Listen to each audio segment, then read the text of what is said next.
Continuing in the book of Vayikra, chapter 1, verse 16. And we're talking about the bird offering. The Kohen has done Malika. The Malika is where he takes his fingernail and he sticks it through the back, the nape of the neck. I want to mention also, yesterday when we were studying Reb Sasson here. I was going to say, he's our dove expert. Oh, yeah, no, but Eitan is a dove expert, but Reb Sasson also raised the question. And he said, is this the only place in the Torah where we say that doing this mitzvah is called nachas for Hashem? And Reb Sasson had raised this question. I never thought of it. But then when we were studying the Nesiva Shalom of the Slonimer Rebbe, who died in the year 2000, and he has this beautiful work called the Nesiva Shalom, he said, what is it about the Karbanos that it's the only time in the Torah that it's called nachas ruach for Hashem? So that was Seth's point. That was Sasson's point. And now, it was raised by the Slonimer. And if you want to see the Slonimer's answer, it's on our YouTube channel, the Nesiva Shalom on Vayikra. Okay. Vehisir es maraso. So after you do the Malika, what we said was you stick your finger through the back of the neck of the dove, and then you bring it on the altar and you squeeze its butt against the wall of the Mizbeach. And then what do you do? Before you burn it, hello, Thera. Before you burn it, what do you do? Ve'isir et murato, or chapter 1, verse 16. What do? You remove its crop. Do you know what the crop of the animal is? The crop of the bird? Yes, Eitan. So birds, they have a two-part digestive system where they have their food comes in and then it will get stored in this pouch in their kind of like chest area. You can see it really easily on baby birds because they don't have feathers and it gets super distended when they eat. And then it gets digested fully in the stomach, but it has this two-part system. And pigeons actually, they don't produce mammalian milk, but they'll digest food in their stomach and then take it back to their crop and then regurgitate it. And actually, when birds are regurgitating food, it's coming out from their crop when they're feeding their young. Beautiful. So, pigeons and flamingos specifically have like a very interesting digested. Very, very nice. So it serves to filter out the very indigestible things. Like if they eat a pebble, it'll get stuck in the crop. Yes. Would you please briefly repeat what this gentleman? Well, what Eitan was saying is that the crop of the bird is where the bird has a two-part digestive system, and the crop is the pouch where it's the first process in the digestive system, because they don't have they don't have any teeth. They don't have any teeth. So they don't have any teeth to chew things up. So it goes into the crop, and from there it gets filtered out into, I guess the next stage is the stomach. Yeah. You guys ever get a chance to look up a baby turkey or? He says, look up a baby turkey and you'll see it. It's really, you can see the food moving around. And we don't eat the crop, even though it's kosher. It's considered to be disgusting, so we don't eat it. I mean, maybe you do. I never seen anybody eat it. Okay, so you remove the crop, binotzasa, with its entrails, and then and then you throw it. That doesn't get burnt. That gets thrown next to the altar on the eastern side, on Makom HaDeshen, next to the place where you remove the ashes, where you place the ashes, which you had taken from the altar and from the menorah. So let's see what Rashi says. Maraso is, what is the muraso? Makom ha'ra'i v'zeh zefek. This is the place of the ra'i, the place of the food that was undigested, which is called the zefek. Benotzasa, you remove it with its notzasa imnei me'eha, with its innards. Vinotza, Rashi says, lashon davar hama'us, the thing that's disgusting. Kmo ki nitzu v'gam na'u. V'zeu sheturgam unklos ba'ochleha, with its innards. V'zeu midrasho shel Abba Yossi ben Hanan. And this is what the Abba Yossi ben Hanan taught. Notel at korkavan ima. You take the korkavan, I guess that is the crop, with it. V'rabosenu zal amru koder saviva zefek besakin, that you pierce with a knife around the crop, ke'ein aruba, like a skylight, v'notlo imanutza shal ha'or, and you take it with the feathers that are on the skin. Bolas behema, and she'eno ochelos ela ba'avus ba'alea, but Rashi points out something powerful. By an olah offering of an animal, let's say you bring a bull or a sheep or a goat, that only eats from the trough of its owner. Nemar v'akerav v'akrayim yerchatz b'mayim v'ktir. By the olah of an animal, there it says you take the innards and you bring them as an offering on the altar. But by a fowl, shenizon min hagezel, which is sustained from theft. What does that mean? The fowl is sustained from theft because the bird doesn't have an owner who feeds it from purchased crops. It just goes around and eats wherever it wants. Nemar v'shlichas hame'ayim she'achu min hagezel. So by the bird, God does not want the innards that are to be cast up on the altar because the innards were stuff that the dove ate from theft. Like think of a New York City pigeon. It's going around eating anything. It doesn't take ownership over it before it eats it. And so therefore we don't bring its inner parts on the altar. Meyer? Well, the joke goes like this, that, these guys in New York, they're walking into Central Park. Yeah. And he asked his partner, he says, did you bring bread for the pigeons? Yeah. He said, no, I didn't have enough money left for it. He says, okay, we'll have the pigeons without the bread. You're welcome. What if you have birds that are like? Shkoyach, Meyer. Yeah. Does it change if you have like a dovecote, like you have an indoor dovecote, even in? So the concept is, first of all, it's just to teach us a general symbolic teaching that birds are not typically fed in the owner's thing, so they go out to the world and then they eat wherever they want. So that's the difference. Why are they showing? The Midrash is trying to show us a distinction between why the inner parts of the bird are not brought on the altar, because the food that they ate didn't come from the owner. But I don't believe that there's a distinction, because the doves that they were raising, presumably they were raising doves, and that's how they were selling them. Yeah. Okay. So, but it's a good point, Eitan. You throw it on the eastern side of the ram. El makom adeshen, the place where you put makom shenos nimsham trumas adeshen b'chol boker, the place where you put the removal of the ashes every morning. V'disham is be'achapanimi, and the removal of the inner altar. What's the inner altar? The golden altar. Menorah, v'kulam nevoim sham b'mkom, and all of them are gathered there in their place. By the way, I'm going to mention this at the end, but this will be the last Rashi that we study till after Pesach, because starting tomorrow I'm not here. And then we're going to study at this time, this period of Mincha, before Mincha, we're going to study the Haggadah every day for, God willing, for a half hour until Pesach. And then during Pesach, we'll take a break. So, okay, so everybody should be aware. So we're going to miss Rashi, so everybody could study the Rashi on their own, of course, but we have to prepare for Pesach with the Haggadah study. So everybody should bring their own Haggadah to the study, and we'll do commentary. I'm going to use the commentary of the Nitziv. Everybody can use whichever commentary they want. V'shisa, so next verse, chapter 1, verse 17. V'shisa so bichnafav, and then you split it with its feathers. Lo yavdil. He should not divide it.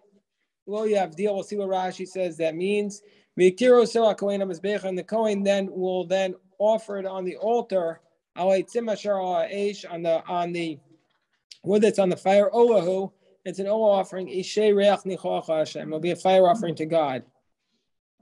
So what does v'shisa mean? V'shisa uso bichnafav, meaning to say, ein shisua ela biyad, means you split it with your hand. And that's what it says by Samson, vayishseu keshesa agadi. He split it apart like he tore apart the kid. Bichnafav, with its feathers, Rashi says, im knafav. He splits it with its feathers. He doesn't divide completely. He splits it with its feathers. He doesn't need to pluck out the feathers, the feathers from the animal. Bich nafav, with its feathers, notza mamash. He burns it on the altar. He burns the bird with its feathers. Rashi says, this is what Reb Sasson was pointing out. There's no person who smells. There's nobody who smells feathers burning. Well, Judah, you have something to say? yes, I thought Knafav means wings. His wings. Yeah, but I think Rashi is referring to, it does mean wings, but I believe Rashi is referring to here the wings with its feathers is a disgusting smell. That's what I think he's meaning, Judah. So there's nobody that's what I believe. If anybody has the translation, you can look it up, but that's what I believe, is that it means the wings with the feathers, because the wings itself doesn't smell bad, but the wings with the feathers, and also you can't get the feathers off the wings. So there's nobody who smells the wings burning. There's nothing worse than the smell of burnt feathers. Has anybody smelled burnt feathers of a bird? I'm sure it's disgusting. So why does the Torah say that it's altar? Why does the Torah say that it's beautiful? Why does the Torah tell us to burn it if it's a disgusting smell? This is the question that Seth was highlighting yesterday. So the answer is Kadeshi Amizbeach Soveo Muhudar Bikarbano Shalani. We want to say the Torah is trying to emphasize who brings the burnt offering? The poor man. And the Torah wants to make the point that when the poor man brings an offering, it's beautiful. So even though it's a disgusting smell, objectively, subjectively, it's a beautiful offering. That's like us, that we are like aniyim, we're like poor people in terms of spirituality, that we can't give the prayers of the holy rabbis, of the holy rebbeim. You know, when you think of the Baal Shem Tov and you think of all these great rabbis who brought their holy prayers, our prayers sometimes are incomplete, we're distracted. They're like sometimes a little bit like burnt feathers. But the prayer of a poor person like we are will be accepted by Hashem, because that's what we have to offer. So what does it say? Why doesn't it say it's a beautiful offering or something instead? I know the translation. It does say fire offering of a pleasing aroma. Yeah, that's what it says. A fire offering that's pleasing. A reach nichoch, what Rashi said yesterday, was nachas ruach, a beautiful, brings delight to God. So that's what it means. It's a beautiful offering. That's what it means. Okay. The lo yavdil, you don't separate it. Rashi says, you don't tear it completely. You don't tear this bird into two pieces. Elakoro migavo, you tear it on its back. So, and this is what goes back to what Aviva was just asking. Nemar ba'of, it says by the fowl, by the bird, reach nichoach, it says a sweet smell. Nemar b'behema reach nichoach, it says by the animal a sweet smell. To tell you, echad amarba v'echad amamit, whether you are doing a lot or a little, b'vachi kavin eslibo l'shamayim, as long as your intent is for heaven. The whole purpose is the intent, whether you give a lot, a bull that's $2,000 or a bird that's $3.99 in Whole Foods, right?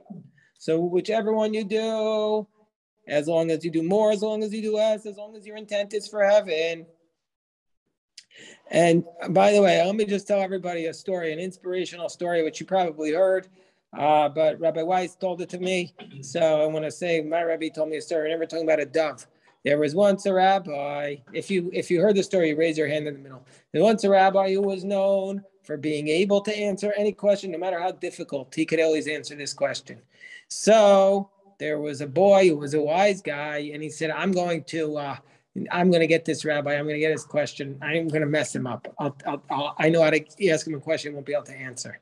So they said that the boy took a little bird, a little pigeon in his hand, the baby pigeon like we have here, and he puts it in his hand, and he goes to the rabbi, and he says, is the bird in my hands alive or dead?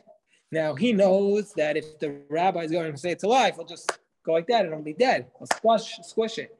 And if the rabbi says it's dead, he'll just open it up and let the bird fly away. So what does the rabbi say? Anybody hear the story?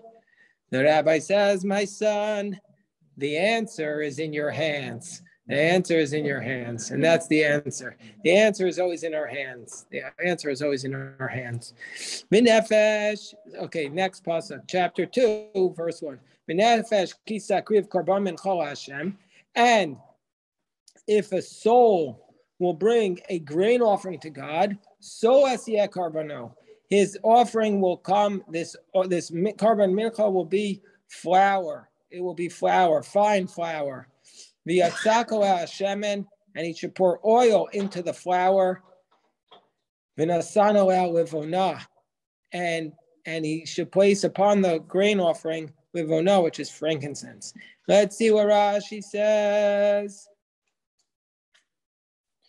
Okay. Rashi says v'nefesh kitakriv. Rashi says lo nemar nefesh b'kol karbanos nidava el b'mincha. When it comes to all the voluntary offerings, it never uses this language of nefesh. It uses the language of adam. This is the only time it says in nefesh by all these sacrifices. It only does it by mincha, by this grain offering, because mi darko is not a mincha. Who gives a grain offering? An ani, a poor man, or we could say a vegan. Amar Kadosh Baruch Hu Ma'anai Alav Ki Hu Hikriv Nafsho. Hashem is saying, this poor man, I'm going to view him as though he brought his own soul. That's all he could afford. We're seeing frankincense. Yeah, it's just a little drop. You're just doing a drop of frankincense. So as Karbano, his offering will be made out of flour. If a person says, I intend to give a grain offering, maybe mincha soas, you bring a grain offering of flour. Shehi soas is the fine flour. Shia rishona shebemenachos. This is the first one amongst the grain offerings. Vinikmetes kishi soas, and it's the only one which is, there's a kmitza which is taken. The kometz is the scoopful, which is taken before, while it's still flour, before it's fried or baked. As it will be explained. Because it's going to list here 5 types of grain offerings.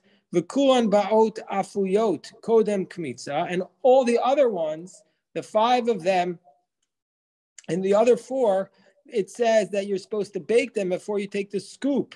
Chutz mizu, with the exception of this one, if you just say areilai mincha, where you scoop it before you bake it. Lekach kriya mincha soas. Therefore, it's called the mincha of a soas. Okay, so there are 5 types of grain offerings. Rashi's telling us. That's a lot. People ask you how many types of grain offerings are there. Now you know. They're 5. They're all going to be listed here. Sometimes you get confused with all the different sacrifices. Soas, what is soas? Ain't soas el menachitin. The flour is brought from the wheat. There's only 2 offerings in the temple which are not from wheat, which are barley. Does anybody know which 2 offerings? The Omer. The Omer is one. That's the barley offering of the Omer. And which is the other offering which is made from barley? Anybody know? I'll give you a hint. Who wants a hint? That's the Omer offering. That's brought on the second day of Passover. The Shavuos is made from wheat, but I'll give you a hint. It's the next tractate in the Daf Yomi. The sota, she has to bring what's called a minchas kenos. She has to bring a barley offering because she was engaged, because barley is considered the food of animals, and she was engaged in an animalistic act, so her offering is a barley offering. Very good, Aviva. So it says, the soas chitim, and no mincha is less than an isaron. Shenemar v'isaron soas a mincha, isaron l'kol mincha. Isaron is a measure for every mincha. V'yatzako al shemen, and you pour oil on it, al kua, on everything. So you have the oil, again, which offering does not have oil? So the sota offering does not have oil. And also the chatos, the sin offerings. And you place frankincense. Now Jeff says frankincense is very expensive. Al miktasa, you just put on a portion of it. Miniach kometz levana alal letzad echad. You take a scoopful of the kometz and you put it on one side of the pan. Umara isa omar kain. And why is it said here? Shein riboy achar riboy elamite. So it's addition after addition to tell us limiting something, meaning just a little bit of the frankincense.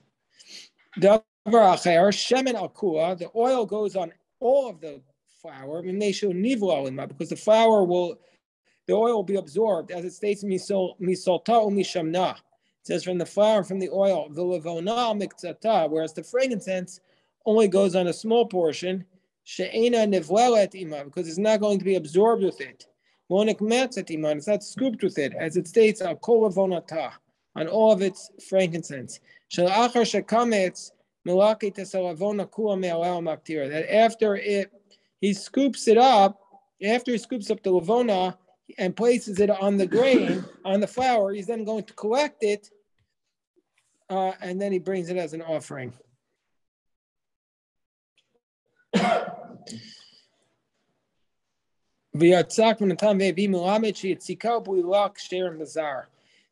the pouring of the oil and the mixing it together can be done even by a non-Kohen. Okay, so now we're up to the next verse. Ve'aviyah al b'nei Aaron, chapter 2, verse 2. Ve'aviyah al b'nei Aaron HaKohanim, and he brings it to the sons of Aaron the Kohanim, the Komatz Misham, and he scoops from there. This is the flour with the oil and the frankincense, and he takes it there and he scoops it up from there. Misaltal Mishamna, from the flour, from the oil, al kol avonasan, all of the frankincense. Meaning to say,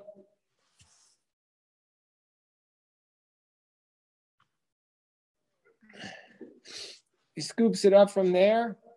Viktira Kohen es askaratam mizbecha, and then the Kohen brings the offering on the altar. Isherach nechocha Hashem, a sweet smell before God. So what is going on here?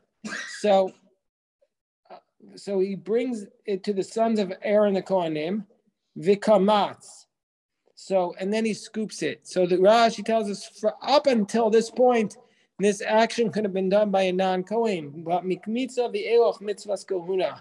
From the Kmitza onward, it's a mitzvah of the Kohen.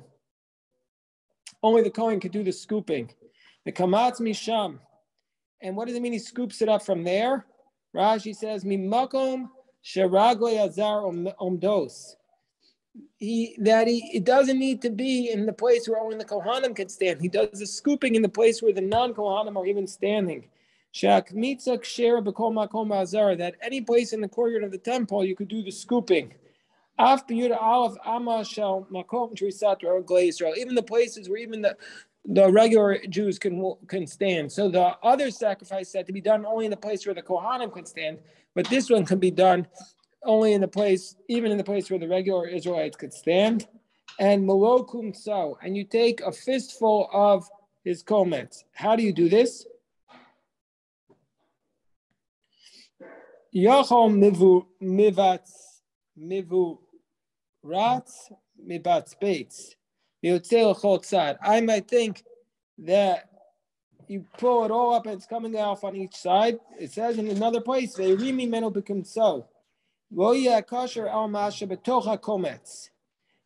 only flour that's kosher is inside the scoop. I think maybe you're missing. That's be full. So what do? How do you do this kamitza? Okay, it said Chofa gimel etzbaotav al pas yado. You take the 3 fingers, you scoop it up, and you cover it over your hand like this. So you scoop up the flour like this, and you cover over your hand, and it's filled with flour. Vizel kometz b'mashme lashon ha'ivrit. And this is the kometz. This is what kometz is. But nobody here is a Kohen. Oh, Jeffrey, you'll have to know how to do this. Although I think that once a Kohen reaches a certain age, he's not able to perform the service anymore. I don't know. I have to check that. Levites, they kicked out after a certain age. The Levites, they retire you when they think your voice is no good anymore. I don't know the age of the Kohen. I don't know if there's a retirement age for a Kohen. I don't know. Check it out. Okay. But they don't want them hanging out till they're like 90. No, they can't do the service. It's too hard. But they used to say about the Chafetz Chaim, that they saw him running up and down the steps. And they said, why are you running? He said, because Mashiach's going to come tomorrow, and I'm an older man, but there's a chance that they might ask me to be the Kohen Gadol, because he was a Kohen. And so therefore, I need to be in shape. And they also said that he didn't want to get glasses for that reason. He had such a muna that he was going to be the Kohen Gadol, so he had such a muna, he didn't want to do anything. Well, he didn't say he was going to be. No, he was hoping. He has a shot. He has a shot. And That's why we let buy me the just lottery say, tickets. before I stop for the day, that Reb Meyer here gave me a sheet which shows the Chafetz Chaim said people were talking about a tzaddik gomer. He said this person is a tzaddik gomer, a very righteous person. He says no, there's no such thing. He says the tzaddik gomer is really a typo. Tzaddik Gimel stands for tzedakah gemura. And if you give charity with a complete heart, that's what's called the righteous thing. No such thing as a completely righteous person. What's righteous is to give charity with a complete heart. That was the beautiful teaching of the Chafetz Chaim that Meyer shared. For a Kohen. But for a Levi there is. Okay, shkoyach. Well, so that's good.